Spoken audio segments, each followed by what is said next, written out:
সময় মনের কথা বলে, এই সময় সময়ের পথে চলে, এই সময় সমাজের কথা বলে, এই সময় সময়ের পথে চলে, সবার কথা বলে, এই সময়, এই সময়।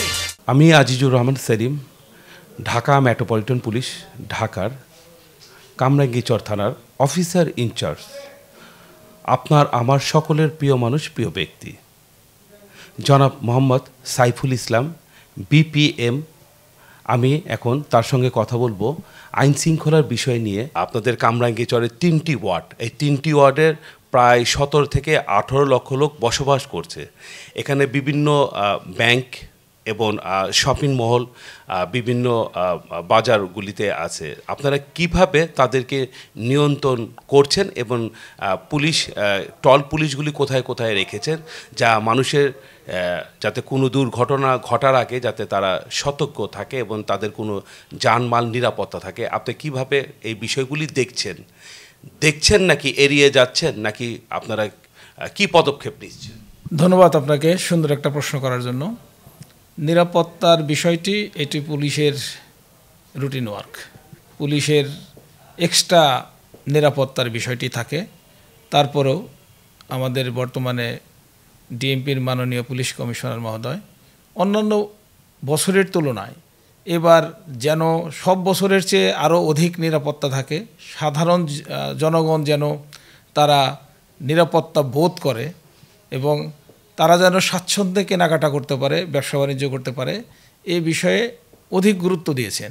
এবং সেই গুরুত্বের কারণেই লালবাগ ডিভিশনের মাননীয় উপপুলিশ কমিশনার জনাব মোহাম্মদ মাহবুবুজ্জামান PPM স্যার, অতিরিক্ত উপপুলিশ কমিশনার মোহাম্মদ শহীদুল ইসলাম স্যার, আমাদের লালবাগ জোনের সদ্য যোগদানকৃত এসি স্যার মনির হোসেন মোল্লা স্যার, তিনিও মিলে এবং আমরা থানার যারা আছি সবাই মিলেমিশে মাননীয় ডিএমপি কমিশনার মহোদয় যে বিষয়টিকে চাচ্ছেন, যেভাবে চাচ্ছেন, আমরা সর্বাত্মক চেষ্টা করে যাচ্ছি তার সেই চাওয়াটাকে পূর্ণ করার জন্য।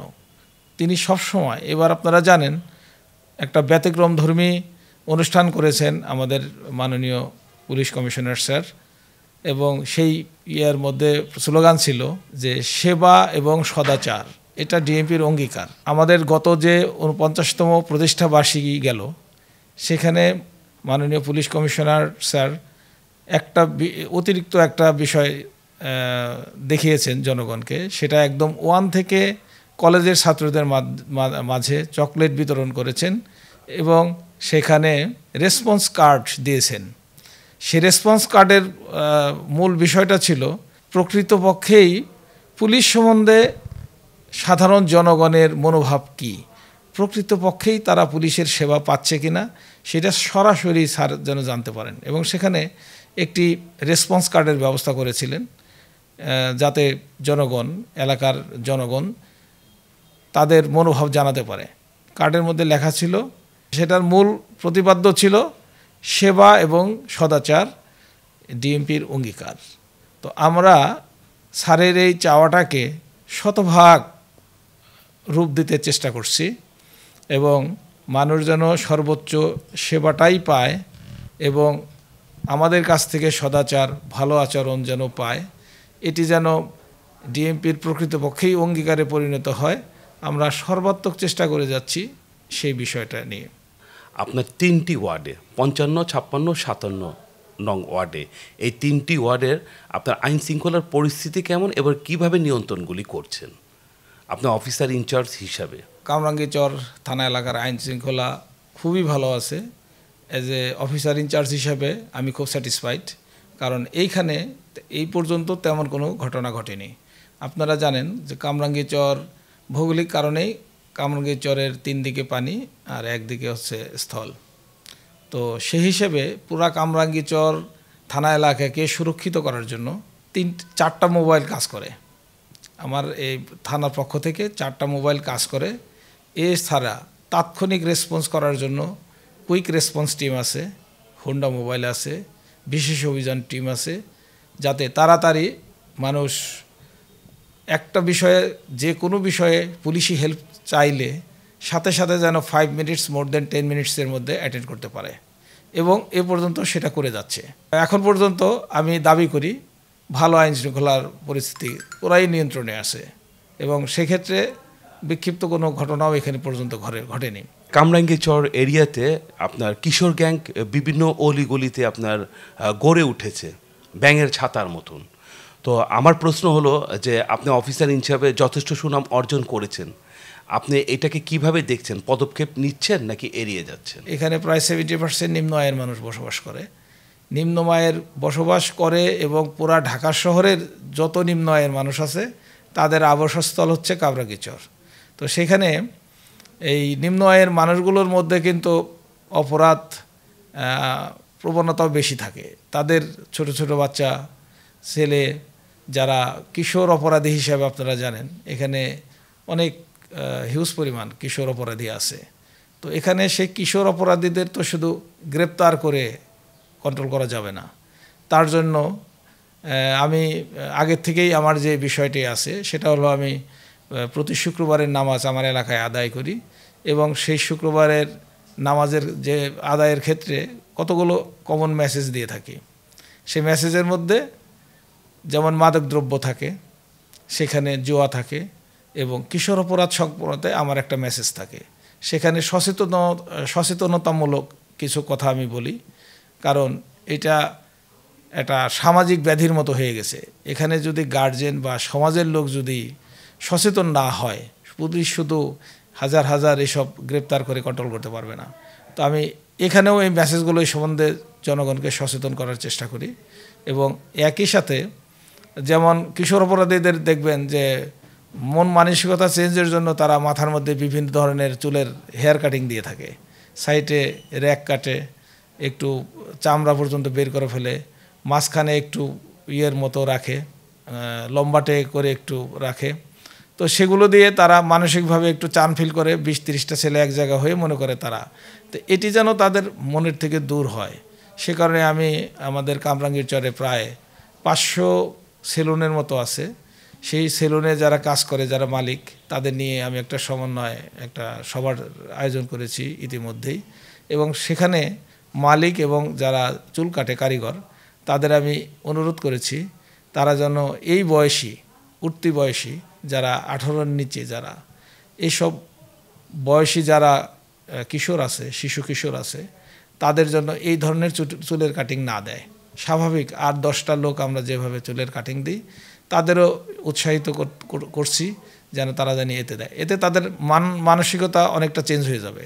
যখন দেখবে তার চুলের মধ্যে ওই রকম এক্সট্রাঅর্ডিনারি কোনো কাটিং নাই, তখন কিন্তু সে মানসিকভাবে একটা স্বাভাবিক জীবনযাপনের দিকে আসবে, এবং আমি মনে করি যে এতেও অনেকটা কিশোর অপরাধ দমন হবে। তাছাড়া গার্জেনদের তো সচেতন করছি। অনেক গার্জেন আছে তারা ব্যবসা বলেন, চাকরি বলেন, বা বিভিন্নভাবে টাকা ইনকামের পিছনে দৌড়াতে দৌড়াতে এদিকে তার ছেলে তার মেয়ে কোথায় কার সাথে মিশছে এবং কি করছে সে খোঁজ নিতে পারে না। আর এই পারিবারিক এই খোঁজ না নেওয়ার কারণেই দেখা যায় যে তার ছেলেটা খারাপ পথে চলে গেছে। আমরা তাদেরও ওই সব গার্জেনদেরও আহ্বান করি যে তারা যেন আমাদের সাথে শেয়ার করে, এবং আমরা আমাদের মতো করে চেষ্টা করি তাকে ভালো পথে আনার জন্য। আর যদি নাই আসে, কোনোটা যদি সেটা আউট অফ কন্ট্রোল হয়ে যায়, বাবা মারও যদি কন্ট্রোলের বাইরে হয়ে যায়, সেক্ষেত্রে তো আমরা অবশ্যই তার প্রতি আইনগত ব্যবস্থা গ্রহণ করছি। এবং আপনি জানেন এর মধ্যে এই বিষয়ে আমরা বেশ কয়েকটা মামলা নিয়েছি এবং তাদের গ্রেপ্তার করে বিজ্ঞ আদালতে সোপর্দ করেছি। আমরা দেখেছি যথেষ্ট 3টি ওয়ার্ড নিয়ে আপনি ওপেন হাউস ডে প্রোগ্রামগুলি করেছেন। এতে করে কি জনগণ সচেতন হচ্ছে, নাকি আপনার মনে হয় যে এখন যদি না হয় তাহলে কি সামনে হবে, বা সচেতন যদি হয়ে থাকে তাহলে আপনার কাছে সারা কেমন মনে হচ্ছে? ওপেন হাউস ডে মানে পুলিশের যতগুলো কার্যক্রম আছে, ওপেন হাউস ডে বলেন, বিট পুলিশিং বলেন, কমিউনিটি পুলিশই বলেন, সবই তো আসলে আমরা জনকল্যাণেই করি। তো ওপেন হাউস ডেটা আমার কাছে অধিক গুরুত্বপূর্ণ একটা বিষয় মনে হয়। এর বিষয়টা হলো আমরা আসলে জনকল্যাণে সবসময় কাজ করি, সে কাজের ফাঁকেও কিন্তু আমাদের কিছু ত্রুটি বিচ্যুতি থাকতে পারে, থেকে যায়।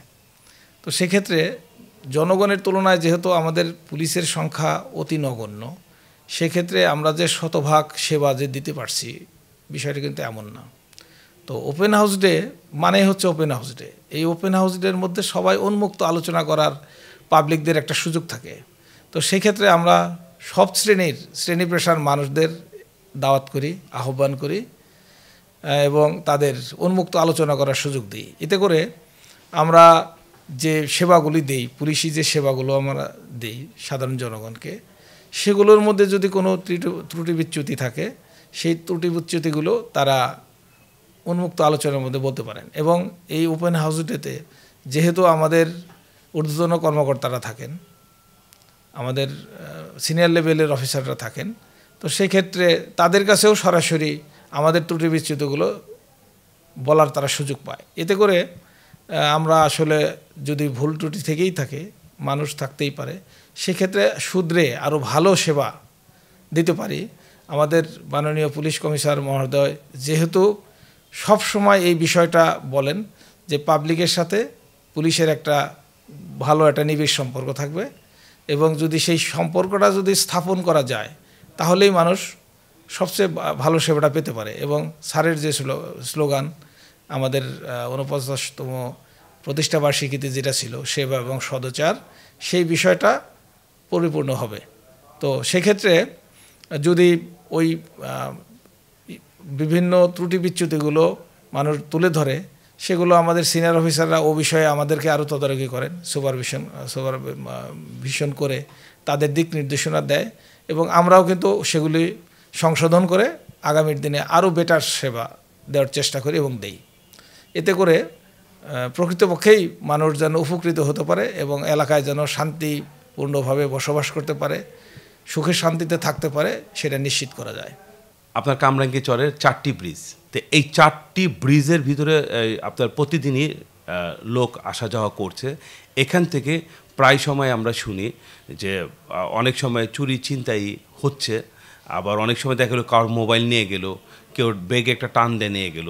এখানে কি পুলিশ আপনাদের ফোর্স আছে নাকি আপনার এখানে নেই? আর যদি বা না থাকে তাহলে কি আপনাদের থাকবে পরবর্তীতে? আর এই কামরাঙ্গী চরের আরেকটি বিষয় হলো যে চারদিকে আপনার নদী, এক পাশ হলো শুধু ঢাকার সাইড পড়ছে, আপনার নবাবগঞ্জ বলেন, সেকশন বলেন, হাজারীবাগ বলেন, এই সাইড দিয়ে যাতায়াত করে। এই আর আশেপাশে হলো নদী। এই নদীর থেকে বিভিন্ন জায়গার থেকে আপনার অকারেন্সগুলি এখানে আসে করে যায়। আপনারা কিভাবে এটাকে পদক্ষেপ নেবেন? কামরাঙ্গীরচর থানাকে মূলত এই 4টা ব্রিজের সাথেই অন্য ঢাকার অন্যান্য এলাকার সাথে সংযুক্ত করেছে।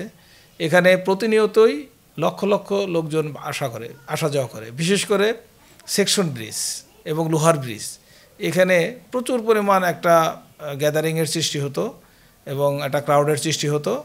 আমাদের মাননীয় পুলিশ কমিশনার মহোদয় এবং আমাদের লালবাগ ডিভিশনের মাননীয় উপপুলিশ কমিশনার মহোদয়ের পক্ষ থেকে আমাদের কিন্তু প্রতিনিয়তই বলা হয়ে থাকে ট্রাফিককে হেল্প করার জন্য। ট্রাফিকের যেহেতু জনবল কম, তো সেই হিসেবে স্যারদের নির্দেশনাক্রমে কিন্তু আমরা নিয়মিতই ট্রাফিককে হেল্প করি, এবং সেই হেল্পের কারণে এখানে যে প্রবলেমটা হওয়ার কথা, একসময় এটা প্রবলেম থাকলেও আমাদের মাননীয় পুলিশ কমিশনার মহোদয় এবং আমাদের লালবাগ ডিভিশনের উপপুলিশ কমিশনার মহোদয়ের যোগ্য নেতৃত্ব এবং দিক নির্দেশনার কারণেই কিন্তু এটি আমরা নিয়মিত পালন করছি, এবং আমি আসার পরের থেকে এ পর্যন্ত আর এই প্রবলেমটা এখানে হচ্ছে না। এখানে মানুষ স্বাভাবিকভাবেই আসা যাওয়া করতে পারছে এবং শান্তি শৃঙ্খলাভাবেই তারা জীবনযাপন করতে পারছে। আরও একটা বিষয় আছে, সেখানে আমাদের মাননীয় পুলিশ কমিশনার স্যার LOCC নামের একটা মিটিংয়ের কথা বলছিলেন, যেটা দিয়ে আইন শৃঙ্খলা পরিস্থিতি নিয়ন্ত্রণ এবং একই সাথে সিসি ক্যামেরার একটা অধিক গুরুত্বপূর্ণ একটা বিষয় এখানে। তো আমরা কিন্তু আমি আসার পরে কিন্তু বেশ কয়েকটা এলাকার কাউন্সিলর বা সম্মানিত ব্যবসায়ী যারা আছে তাদের নিয়ে বেশ কয়েকটা সিসি ক্যামেরা লাগানোর ব্যবস্থা করেছি, যা দিয়ে একটা সিসি ক্যামেরা লাগানো থাকলে যারা অপরাধপ্রবণ যাদের চিন্তাভাবনা, তারা কিন্তু সেখানে অপরাধটা করতে চায় না। তো এটাও একটা বিষয়, এবং ভবিষ্যতেও আরও ব্যাপক হারে পুরা এলাকাকে সিসি ক্যামেরার আওতায় আনার জন্য এটা আমার চেষ্টা আছে। কামরাঙ্গীরচর থানার অন্তর্গত বিভিন্ন এলাকায় অলিগলিতে আপনার ব্যাঙের ছাতার মতন বিভিন্ন ধরনের ফ্যাক্টরি এবং সেময় ফ্যাক্টরিগুলিতে আপনার আমরা ঘুরে দেখেছি এবং পত্রপত্রিকায় দেখেছি নোংরা পরিবেশ হিসাবে সেময় ফ্যাক্টরিগুলি হচ্ছে।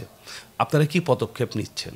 এখানে আছে এটা ঠিক, তবে যে বিষয়গুলোতে আমরা তথ্য পাই যে কোনোভাবেই হোক, সেটা মিডিয়ার মাধ্যমেই হোক, কোনো সাংবাদিক বন্ধুদের মাধ্যমেই হোক বা অন্য কোনো সোর্স থেকে যখনই আমরা এই বিষয় পাচ্ছি এবং এই ব্যাপারে কিন্তু আমরা আইনগত ব্যবস্থা নিচ্ছি। এবং আপনি জানেন যে আমাদের লালবাগ ডিভিশনের মাননীয় উপ পুলিশ কমিশনার স্যার, তিনিও কিন্তু এই বিষয়ে একেবারে জিরো টলারেন্স এবং তিনি সরাসরি এই বিষয়ে দিক নির্দেশনা দেন।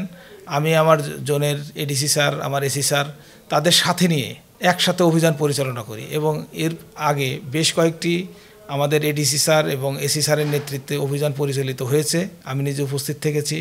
আমাদের অপারেশন তদন্ত ফাঁড়ির আইসি সহ আমরা সকল অফিসার ফোর্স মিলে সেখানে এই অপারেশনগুলি করেছি এবং যেখানেই অনিয়ম পেয়েছি, যেমন ধরেন আপনি 3টা সেমাইয়ের কারখানায় আমরা অভিযান চালিয়েছি এবং তাদের বিরুদ্ধে কিন্তু আমরা নিয়মিত মামলা দিয়ে তাদের ম্যানেজার মালিককে বিজ্ঞ আদালতে সোপর্দ করেছি। এছাড়াও যেখানে আরও কিছু টুকিটাকি সমস্যা থাকে সেগুলো যদি আমাদের নজরে আসে, অবশ্যই সেক্ষেত্রে যদি সংশোধন করা যায় সংশোধন করে দেই, আর যদি সংশোধন করা না যায় আইনগত ব্যবস্থা নেওয়ার মতো কিছু থাকলে অবশ্যই তাদের বিরুদ্ধে আমরা আইনগত ব্যবস্থা নেই। কামরাঙ্গীরচরের 3টি ওয়ার্ড, আর 3টি ওয়ার্ডে আমরা ঘুরে দেখেছি এবং সাধারণ মানুষের মুখে মুখে শোনা যাচ্ছে যে ফুটপাত অভিযান খুব ভালো করেছেন, এতে করে ব্যাপক সাড়া পেয়েছেন। এই ব্যাপারে আপনার কি মতামত? আপনি ঠিকই বলেছেন, আসলেও আমাদের এখানে ফুটপাত আমাদের নিয়ন্ত্রণেই আছে, পুরো নিয়ন্ত্রণই বলা যাবে। এখানে যেহেতু নিম্ন আয়ের মানুষ বাস করে বেশি, তো সেই ক্ষেত্রে একটা জিনিস খুব ব্যাপক পরিমাণ ছিল, সেটা হলো ভ্যান গাড়িতে বিভিন্ন ফলমূল থেকে শুরু করে ইফতার সামগ্রী বলেন, অন্যান্য যেগুলি নিত্য প্রয়োজনীয় জিনিস সেগুলো বেরাতো।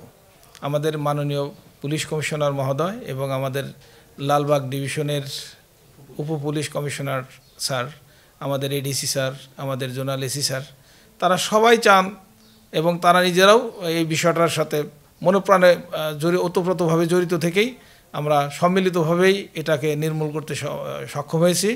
এবং আমরা প্রতিনিয়তই তারপরেও কিছু কিছু ভ্যান গাড়ি দেখা যায় যে যেহেতু তারা ভ্রাম্যমান, তারা এক গলি থেকে আরেক গলিতে চলে আসে। এখানে আমাদের প্রচুর পরিমাণ আমাদের অফিসার ফোর্স মোতায়েন করা আছে। আমাদের স্যারদের, সিনিয়র স্যারদের যোগ্য নির্দেশনা, দিক নির্দেশনায় এবং যোগ্য নেতৃত্বের কারণেই এবং আমরা নিরলসভাবে সবাইকে নিয়ে কাজ করছি, আন্তরিকভাবেই কাজ করছি, যাতে আমাদের ডিএমপির সুনাম হয়, আমাদের পুলিশ বাহিনীর সুনাম হয়, আইজিপি মহোদয়ের, মাননীয় আইজিপি মহোদয়েরও এই বিষয়ে সুনাম হয়। তিনি যেন গর্ব করে এই ডিপার্টমেন্ট নিয়ে, পুলিশ সম্বন্ধে কেউ যেন কোনো কটু কথা না বলতে পারে, বরং সবাই যেন সুনাম করে, এই বিষয়টি মাথায় রেখেই কিন্তু আমরা কাজ করছি এবং সেটার ফল কিন্তু অলরেডি আমরা পাচ্ছি।